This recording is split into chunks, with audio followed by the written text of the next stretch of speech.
우리 인간관계를 살펴보면 특별한 행동을 하지도 않지만 사람들이 친해지고 싶어서 안달나고 딱 봤을 때 한 수 위라는 느낌이 드는 사람들이 있습니다. 이런 사람들은 몇 가지 행동만 가지고도 다른 사람들에게 사랑받고 늘 인정받는 삶을 삽니다. 이들의 특징은 무엇일까요? 오늘은 여러분과 함께 인간관계 속에서 한 수 위인 사람들의 8가지 특징에 대해 함께 알아보려고 합니다. 첫 번째, 인간관계에 집착하지 않는다. 인간관계에서 한 수 위인 사람들은 인간관계에 집착을 하지 않는다. 다른 사람과의 관계에 큰 기대를 걸지 않는다. 이들은 사람들과의 만남에 특정한 목적을 두지 않기 때문에 상대방이 편안함을 느낀다. 하지만 관계에 집착하게 되면 과도한 친절이나 기대가 생기고 이는 실망으로 이어질 수 있다. 서로 친해지는 속도가 맞지 않으면 상대방에게 부담을 줄 수 있다.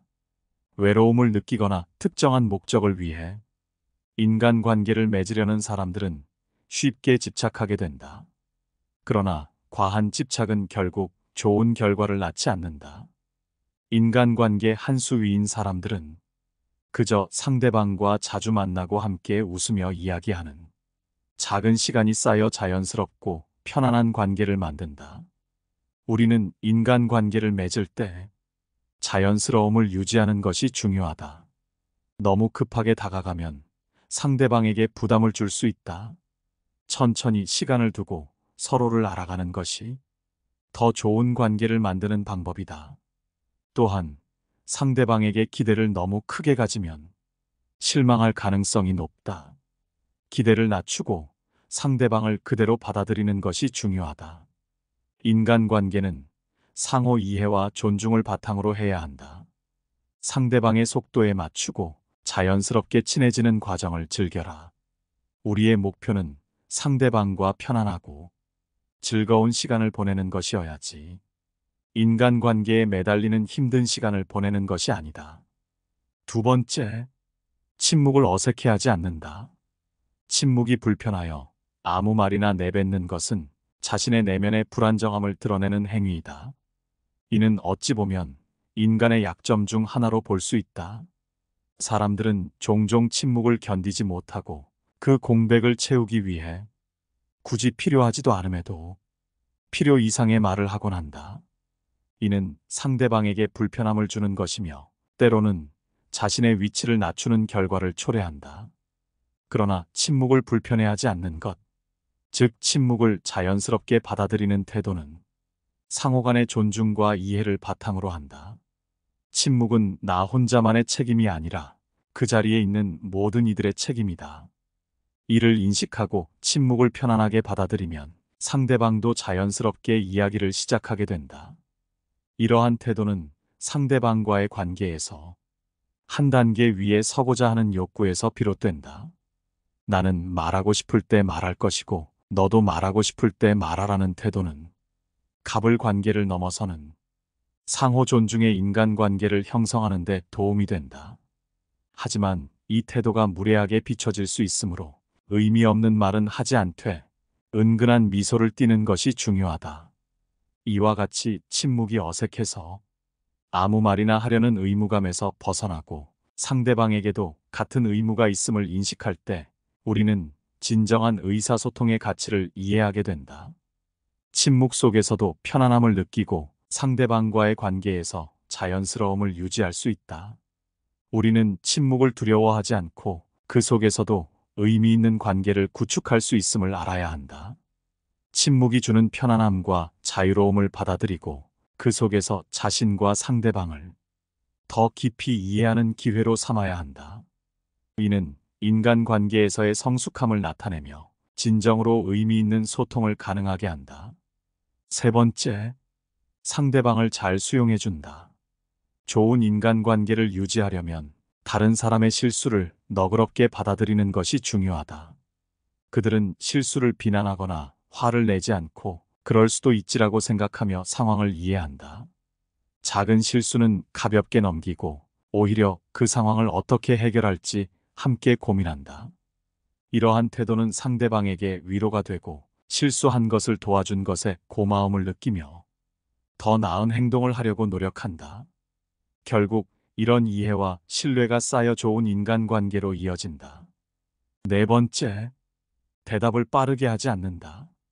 대답의 속도를 조절하는 것은 대화의 주도권을 갖게 해주는 정말 중요한 요소다. 특히 우리가 거리를 두고자 하거나 불편함을 느끼는 사람과의 대화에서는 대답을 서두르지 않는 것이 상대방에게 우리가 그들의 말에 쉽게 휘둘리지 않는다는 인상을 줄 수 있다. 이는 상대방으로 하여금 우리가 그들의 요구나 말에 대해 신중하게 생각하고 있다는 느낌을 줄 수 있으며, 이는 대화에서 우리의 위치를 더욱 강화할 수 있다. 상대방의 말이 끝난 후 잠시 기다렸다가 대답하는 것은 상대방에게 우리가 그들의 말을 진지하게 고려하고 있다는 것을 보여줄 수 있다. 이러한 지연은 상대방으로 하여금 그들의 말에 동의하지 않거나 중요하게 생각하지 않는다는 불안한 생각을 할 수 있게 하지만, 동시에 우리가 상황에 대한 통제력을 가지고 있다는 인상을 줄 수 있다. 그러나 모든 상황에 같은 방법을 적용하는 것은 바람직하지 않다. 상대방의 성격이나 상황에 따라 적절한 대응 방법을 찾는 것이 중요하다. 때로는 몇 초의 뜸 들이기만으로도 대화의 질을 높이는 데 도움이 될 수 있다. 따라서 대화에서의 타이밍과 뜸을 들이는 것은 상황에 따라 유연하게 조절되어야 한다. 이러한 대화의 기술은 우리가 상대방과의 관계에서 더욱 성숙하고 통제력 있는 자세를 취할 수 있게 해준다. 대화에서 잠시 멈추고 생각하는 것은 우리가 상대방의 말을 진지하게 고려하고 있음을 보여주는 것뿐만 아니라 우리 자신의 생각과 원칙을 확고히 지키고 있다는 것을 상대방에게 알릴 수 있는 방법이다. 이는 우리가 상대방과의 대화에서 더욱 자신감 있고 주도적인 역할을 할 수 있게 해준다. 다섯 번째, 상대의 말을 잘 들어주고 공감을 잘한다. 인간관계에서 한 수 위인 사람들은 말을 경청한다. 그리고 공감을 잘 해준다. 이들은 상대방의 말을 잘 들어주는 것이 중요하다는 사실을 안다. 이는 마음의 여유와 상대방을 위해 시간을 기꺼이 내줄 수 있는 자세를 나타낸다. 많은 사람들은 자신의 이야기만 하고 싶어 하며 다른 사람의 말을 들어줄 여유가 없다.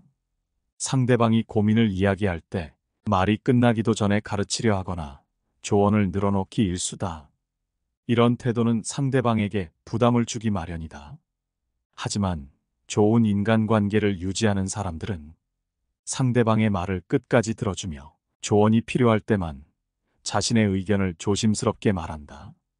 이들은 쉽게 조언하지 않으며 겸손한 태도로 상대방을 대한다. 단지 함께 시간을 보내고 이야기를 들어주는 것만으로도 상대방은 큰 위로를 받는다. 여섯 번째, 천천히 낮은 목소리로 말한다. 우리 주변엔 피하고 싶으나 피할 수 없는 사람들이 있다. 이들로부터 자신을 보호하고 거리를 유지하기 위해선 여유 있는 태도를 보여야 한다. 이러한 준비된 자세는 마치 보이지 않는 벽을 세우는 것과 같다. 사람들은 목소리를 듣고 상대방의 성격이나 상태를 판단하는 경향이 있으며, 목소리는 사람의 전체 인상에 큰 영향을 미친다. 실제로 목소리가 인상의 상당 부분을 차지한다고 한다. 그렇다면 어떤 목소리가 사람들에게 여유로움과 동시에 접근하기 어려운 느낌을 줄 수 있을까? 목소리는 강력한 도구다. 이를 통해 자신의 의도와 감정, 그리고 자신을 상대방에게 어떻게 보이게 할 것인지 결정할 수 있다. 일반적으로 빠르게 말하는 것은 긴장과 불안을 나타내는 행동이다. 빠르게 말하면 상대방은 여러분을 쉽게 흔들리는 불안정한 사람으로 인식할 수 있다. 반면 천천히 말하면 여유와 자신감이 느껴진다. 과학적 연구에 따르면 낮은 목소리는 권력, 자신감, 그리고 성숙함을 상징한다. 믿음직하고 강인한 인상을 준다. 그래서 많은 정치인이나 CEO들은 낮은 목소리를 통해 자신의 위상을 드러낸다. 천천히, 그리고 낮은 목소리로 말하면 자연스럽게 여유로운 태도가 따라온다. 이러한 여유로운 태도는 쉽게 굴복하지 않는 사람으로 인식하게 하여 마치 보이지 않는 방패와 같은 역할을 한다. 비록 의도하지 않았다 해도 천천히 말하는 습관은 비밀스러움을 자아내며 사람들이 상대방 말 뒤에 숨겨진 의미나 감정을 알고 싶어 하게 만든다. 그러나 동시에 그 비밀을 풀어보려는 노력은 상대방에게 벽을 느끼게 만드는 효과를 가져온다. 이처럼 목소리의 힘을 이해하고 적절히 활용함으로써 우리는 상대방과의 관계에서 우위를 점할 수 있으며 자신의 의견과 생각을 효과적으로 전달할 수 있다. 목소리를 통해 자신의 인격과 태도를 표현하고 상대방에게 긍정적인 인상을 남길 수 있는 것이다. 구체적인 방법은 두 가지가 있는데, 첫 번째는 의도적인 속도 조절이다. 천천히 말하는 것은 의도적인 노력을 필요로 한다. 마치 고요한 물속을 유유히 헤엄치는 물고기처럼 우리는 말의 속도를 조절해야 한다. 낮은 목소리를 내기 위해선 깊게 숨을 들이쉬고 그 숨을 천천히 내뱉으며 발성 연습을 해야 한다. 문장을 읽을 때는 한 단어씩 천천히 발음하며 평소 대화보다 조금 더 느리게 말하는데 주력해야 한다. 이 과정에서 자신의 목소리를 녹음하여 들어보는 것이 도움이 될 수 있다. 이러한 연습을 통해 우리는 말하는 속도를 조절하는 기술을 향상시킬 수 있다. 천천히 말하는 것은 단순히 속도를 늦추는 것 이상의 의미를 지닌다. 두 번째는 말에 감정을 담지 않는다는 것이다. 남들에게 어려운 사람이 되기 위해서는 말할 때 감정을 담지 않는 것이 좋다. 천천히 낮은 목소리로 말함으로써 감정을 표현하기보다는 숨기는 것이 바람직하다. 감정을 중립적으로 혹은 차분하게 표현하면 상대방에게 벽을 느끼게 할 수 있으며, 이는 상대방이 나의 내면을 추측하기 어렵게 만들어 가까이 하기 어렵게 한다. 이러한 방식으로 말하는 것은 상대방과의 거리를 유지하고 자신의 감정을 보호하는 방법이 될 수 있다. 감정을 너무 쉽게 드러내지 않음으로써 우리는 더 신중하고 균형 잡힌 대화를 이끌어낼 수 있다. 이는 상대방으로 하여금 우리의 말에 더 집중하게 만들며 대화의 질을 높일 수 있는 방법이다. 감정을 담지 않고 말하는 것은 의사소통에서 중요한 역할을 할 수 있음을 명심하라. 일곱 번째, 다른 사람의 판단은 신경 쓰지 마라. 다른 사람이 나쁜 사람이라고 말한다 해서 내가 나쁜 사람이 되는 것은 아니다. 이 세상 모든 사람에게 착할 수는 없고, 이 세상 모든 사람에게 착하려면 말 그대로 호구처럼 굴어야만 한다. 그렇기에 우리는 다른 사람들이 바라는 착한 사람이 되려고 애써서는 안 된다. 이 세상에서 착함의 기준은 개개인의 생각에 따라 달라지므로 그것을 타인이 일방적으로 정하는 것은 불가능하다. 선과 악은 각자의 상황, 경험, 가치관에 따라 충분히 달라질 수 있는 요소이며, 환경적인 요인 역시 그 기준을 변화시키는 요소이다. 따라서 누군가 착하다고 생각하는 사람을 다른 사람은 그렇게 보지 않을 수 있다. 그럼에도 불구하고 대부분의 사람들은 자신에게 이익을 가져다 주거나 자신의 의견을 잘 들어주는 사람을 착한 사람이라고 규정한다. 이들은 이익이 돌아오거나 자신의 말을 잘 들어줄 때 그 사람을 착하다고 칭하며 내 편이라고 생각하며 친근하게 대한다. 하지만 그 사람이 이익을 주지 않거나 자신의 요구를 거부하면 그 사람이 변해버렸다고 말한다. 이런 비난을 받았을 때 우리는 자신에게 아무 잘못이 없음에도 불구하고 애써 변명을 시작하고 상대방의 마음을 되돌리려고 애쓴다. 그러나 우리는 자신을 착한 사람으로 보여지기를 원하기보다는 그 진정한 착함이 무엇인지에 대해 깊이 고민해야 한다. 착함은 남에게 피해를 주지 않으며 자신의 말이나 행동으로 상대방이 상처받지 않을까 스스로 생각하고 고민하는 것만으로도 이미 착한 사람일 가능성이 높다. 그러나 대부분의 사람들이 원하는 착함은 자신에게 순응하고 이익을 주는 사람을 말하는 것이다. 따라서 나를 착하다고 인식하는 기준은 오직 상대방의 기준에 따른 것이다. 그러므로 남에게 착한 사람이란 평가를 받기 위해 타인의 말을 모두 받아들이지 않아도 된다. 만일 떳떳하지 못한 요구를 해오는 사람이라면 가차없이 그 요구를 거부하라. 남에게 인정받기 위해 매달리기보다는 자신을 이용하려는 타인을 거부하는 것이 옳다. 8번째, 가끔은 까탈스럽다. 인간관계에서 한 수 위인 사람들은 가끔은 까탈스럽게 행동한다. 이는 쉽게 다가오는 사람이 되는 것을 피하기 위해서다. 쉬워 보인다는 것은 절대 좋은 것이 아니다. 인간관계에서는 타인에게 쉬운 사람보다는 약간 어려운 사람이 되는 것이 좋다. 친절함이 많은 친구를 만들어줄 것이라는 오해가 있지만 현실은 그렇지 않다. 친절한 사람들은 진정한 친구보다는 자신을 이용하려는 사람들을 더 자주 만나게 된다.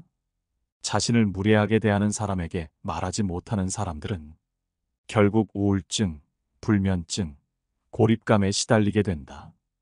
인간관계에서 계속해서 문제를 겪는 가장 큰 이유는 경계가 없는 친절함 때문이다. 상대방이 무례하게 대하는 원인은 처음에는 상대방에게 있을 수 있지만 계속해서 무례하게 대한다면 그 원인은 오히려 자신에게 있을 수 있다. 거부하는 의사를 표현하지 않거나 상대방의 마음을 얻기 위해 노력한다면 상대방은 이를 힘으로 받아들여 자신의 의지를 더욱 강력하게 표현하려고 할 것이다. 당연히 상대방과의 관계를 유지하고 싶어서 상대방의 행동을 참고 노력하더라도 큰 성과를 얻지 못한다면 태도를 바꾸는 것이 좋다. 이러한 상황에서 중요한 것은 자신의 경계를 명확하게 설정하고 유지하는 것이다. 자신의 권리와 기대치를 명확하게 표현하고 이를 존중하도록 요청하는 것이 필요하다. 이는 상대방이 자신을 무례하게 대하는 것을 방지하고 더욱 건강한 관계를 유지하는 데 도움이 된다. 또한 자신의 감정과 생각을 명확하게 표현하는 것이 중요하다. 이는 상대방에게 자신의 기분과 생각을 이해할 기회를 제공하고 자신의 경계를 존중하도록 요청하는 데 도움이 된다. 마지막으로 상대방이 자신의 경계를 존중하지 않는다면 그 관계를 재평가하는 것이 필요하다. 이는 자신이 상대방의 무례한 행동에 영향을 받지 않도록 보호하는 데 도움이 된다. 이렇게 함으로써 자신은 다른 사람에게 약간 어려운 사람이 될 수 있지만 자신의 진짜 가치를 인정받고 더 좋은 인간관계를 유지할 수 있는 방법이다. 오늘 함께 알아본 인간관계 한 수 위인 사람들의 특징이 어떠셨나요? 여러분이 생각하시는 한 수 위인 사람들의 특징은 무엇이 있나요? 여러분의 소중한 의견을 기다리며 오늘의 영상은 여기서 마치도록 하겠습니다. 항상 시청해 주셔서 감사드립니다. 깨달음의 광